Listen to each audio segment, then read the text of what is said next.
আপনি কি জানেন একই বাইকের কার্ভ ডিস্ক এবং এফআই ডিস্ক ভার্সনের মধ্যে এমন কিছু পার্থক্য আছে যেগুলো জানলে হয়তো আপনার সিদ্ধান্ত বদলে যাবে।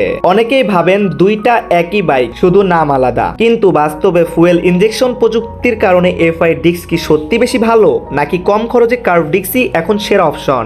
আজকের ভিডিওতে আমরা মুখোমুখি করব কার্ভ ডিস্ক এবং কি এফআই ডিস্ক। ভিডিওটি শেষ পর্যন্ত দেখলে আপনি খুব সহজে বুঝে যাবেন কোনটি আপনার জন্য পারফেক্ট। দেখতে গেলে দুইটি বাইক ডিজাইন, বডি শেপ প্রায় সেম, কিন্তু আসল পার্থক্য লুকিয়ে আছে ইঞ্জিনের ফুয়েল সাপ্লাই সিস্টেমে। কার্ভ ডিস্ক ভার্সনে ব্যবহার করা হয়েছে কার্বোরেটর প্রযুক্তি, অন্যদিকে এফআই ডিস্ক ভার্সনে ব্যবহার করেছে ফুয়েল ইনজেকশন প্রযুক্তি, যা সেন্সরের মাধ্যমে ইঞ্জিনের সঠিক পরিমাণ জ্বালানি সরবরাহ করা হয়। পারফরমেন্সের দিক থেকে এফআই এর তুলনায় কার্বোরেটরে একটু কুইক থ্রোটল বা রেসপন্স খুবই তাড়াতাড়ি দিবে কার্বোরেটরে, বাট এফআই একটু কম রেসপন্স দিবে। যারা সহজ মেইনটেন্স পছন্দ করেন তাদের জন্য কার্ভ ডিস্ক এখনো জনপ্রিয়, তবে দ্রুত এক্সিলারেশন ও স্মুথ রাইডের জন্য অবশ্যই কার্ভ ডিস্ক আপনার জন্য ভালো হবে। আর যদি চান একটু স্মুথ এবং কি রিফাইন্ড, তাহলে অবশ্যই এফআই ডিস্ক ভালো হবে। এবার আসি সবচেয়ে গুরুত্বপূর্ণ বিষয়, মাইলেজ। ফুয়েল ইনজেকশন প্রযুক্তি জ্বালানি অবশ্যই কমায়, ফলে এফআই ডিস্ক সাধারণত কার্ভ ডিস্কের তুলনায় কিছুটা বেশি মাইলেজ দিয়ে সক্ষম। আপনি যদি প্রতিদিন দীর্ঘ দূরত্ব যাতায়াত করেন তাহলে এফআই ডিস্ক আপনার জ্বালানি খরচ কমাতে সাহায্য করবে, তবে কার্ভ ডিস্ক এর বড় সুবিধা হলো